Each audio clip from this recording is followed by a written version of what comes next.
योगिनी एकादशी कथा जो एक बार सुन ले, उसके जीवन के बड़े से बड़े पाप भी नष्ट हो सकते हैं। नमस्कार, जय श्री हरि। क्या आपने कभी सोचा है कि एक छोटी सी भूल इंसान को कितनी बड़ी सजा दिला सकती है? और क्या केवल एक व्रत से वर्षों के पाप समाप्त हो सकते हैं? आज मैं आपको सुनाने जा रहा हूं योगिनी एकादशी की वह अद्भुत, रहस्यमयी और चमत्कारी कथा, जिसे सुनने मात्र से भी पुण्य की प्राप्ति होती है। इसीलिए इस कथा को अंत तक अवश्य सुनें और कमेंट में श्रद्धा से लिखें, AUM नमो भगवते वासुदेवाय। बहुत समय पहले दिव्य अलकापुरी नगरी में धन के देवता कुबेर का विशाल राज्य था। वहां हेममाली नाम का एक यक्ष रहता था। उसका काम प्रतिदिन मानसरोवर से सुगंधित पुष्प लाकर भगवान शिव की पूजा के लिए प्रस्तुत करना था। हेममाली की पत्नी का नाम विशालाक्षी था। दोनों एक दूसरे से अत्यंत प्रेम करते थे। एक दिन पत्नी के प्रेम में डूबे हेममाली समय का ध्यान ही भूल गया।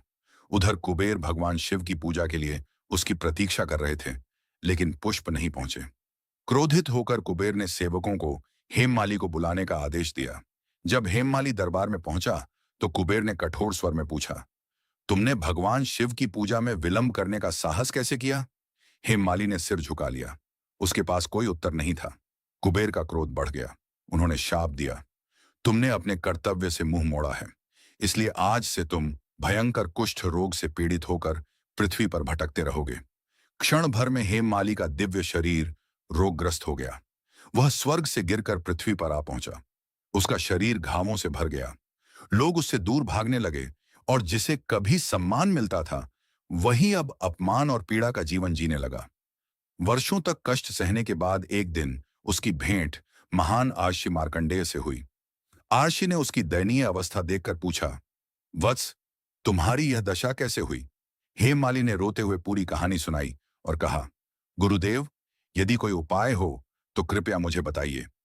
ऋषि मार्कंडेय ने करुणा से कहा, आषाढ़ कृष्ण पक्ष की योगिनी एकादशी का श्रद्धा और नियम पूर्वक व्रत करो।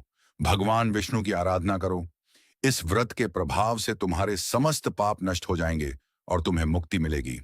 हेममाली ने पूरी श्रद्धा से योगिनी एकादशी का व्रत किया।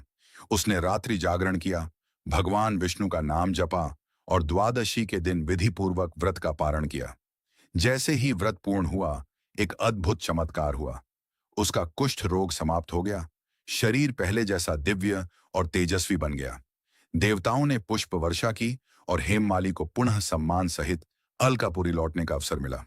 कथा का संदेश योगिनी एकादशी हमें सिखाती है कि कर्तव्य का पालन करना अत्यंत आवश्यक है।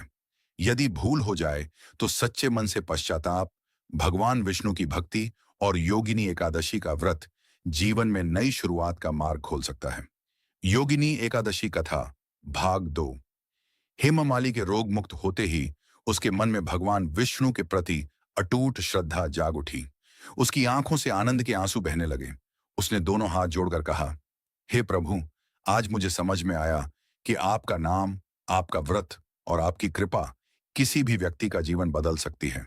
महर्षि मार्कंडेय मुस्कुराए और बोले, वत्स, योगिनी एकादशी केवल एक व्रत नहीं है, बल्कि आत्मशुद्धि का महान अवसर है। जो मनुष्य सच्चे हृदय से इस व्रत का पालन करता है, वह अपने जीवन में सदाचार, संयम और भक्ति का प्रकाश प्राप्त करता है। हेममाली ने विनम्रता से ऋषि के चरणों में प्रणाम किया और उनसे आशीर्वाद लेकर अलकापुरी की ओर प्रस्थान किया। जब वह कुबेर के दरबार में पहुंचा तो सभी आश्चर्यचकित रह गए। जो व्यक्ति कभी शाप के कारण पीड़ा में भटक रहा था, वही आज दिव्य तेज से प्रकाशित दिखाई दे रहा था। कुबेर ने उसे अपने पास बुलाया और पूछा, हेममाली, यह चमत्कार कैसे हुआ? हेममाली ने पूरी श्रद्धा से योगिनी एकादशी के व्रत का महत्व सुनाया। उसने बताया कि किस प्रकार महर्षि मार्कंडेय के मार्गदर्शन में भगवान विष्णु की उपासना करने से उसका जीवन बदल गया। कुबेर ने प्रसन्न होकर कहा, जिस व्यक्ति में अपनी भूल स्वीकार करने का साहस और उसे सुधारने का संकल्प हो, उस पर देवता भी कृपा करते हैं। आज से तुम पुनः अपने पद पर नियुक्त हो। पूरा दरबार जय श्री हरि के जय घोष से गूंज उठा। कहा जाता है कि तभी से योगिनी एकादशी का व्रत करने वालों को विशेष पुण्य प्राप्त होता है। यह व्रत मनुष्य के पापों का क्षय करने, मन को निर्मल बनाने और भगवान विष्णु की कृपा प्राप्त करने का श्रेष्ठ साधन माना गया है। योगिनी एकादशी से मिलने वाली सीख, अपने कर्तव्य का हमेशा ईमानदारी से पालन करें। भूल होने पर अहंकार नहीं, बल्कि पश्चाताप और सुधार का मार्ग अपनाएं।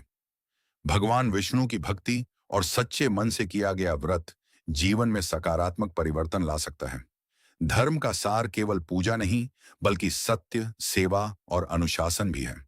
अंत में भगवान विष्णु से यही प्रार्थना करें, हे नारायण, जैसे आपने हेममाली पर अपनी कृपा बरसाई, वैसे ही हम सभी के जीवन से दुख, रोग और पापों का नाश करें। हमें सदैव धर्म, सत्य और भक्ति के मार्ग पर चलने की शक्ति प्रदान करें। यदि आपको यह कथा पसंद आई हो, तो वीडियो को लाइक करें, अपने परिवार और मित्रों के साथ साझा करें और ऐसे ही धार्मिक कथाओं के लिए हमारे चैनल को सब्सक्राइब करना न भूलें। जय श्री हरि बोलिए। भगवान श्री हरि विष्णु भगवान की जय। योगिनी एकादशी माता की जय। तो मेरी माता और बहनों, ये वीडियो आपको पसंद आई हो तो वीडियो को लाइक एंड सब्सक्राइब जरूर करना। हरे विष्णु।